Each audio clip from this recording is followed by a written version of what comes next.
Kata al-mu'addib itu teman-teman, menurut para ulama, termasuk salah satunya adalah Al-Jahidh, itu memang merujuk kepada orang-orang yang punya kualifikasi pada pengetahuan yang sangat spesifik. Apa saja?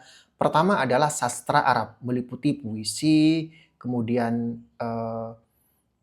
gramatika, kemudian termasuk juga bahasa Arab secara mendalam, serta riwayat-riwayatnya seperti apa, itulah yang masuk pada kualifikasi sebagai orang yang layak disebut sebagai al-mu'addib.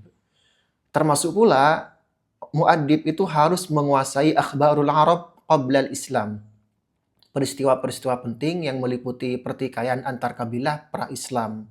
Jadi sejauh mana penguasaan mereka pada sebuah riwayat dengan berbagai macam metodologinya, termasuk juga dalam berbagai cabang-cabang pengetahuannya, maka dia layak disebut sebagai al-mu'addib.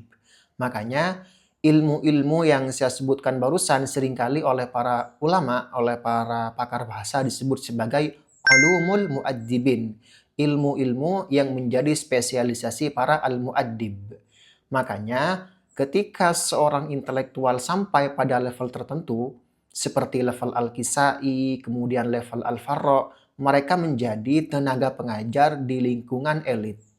Artinya di lingkungan elit itu yang pertama kali dianggap sebagai materi pokok adalah pengayaan ataupun pembelajaran yang bersifat sastrawi. Mulai dari puisi, kemudian prosa, termasuk juga khitabah dan bayan yang meliputi retorika dan seterusnya. Dan hal itu berimplikasi pada intelektual yang belum sampai pada level mereka sehingga disebut sebagai al-muallim.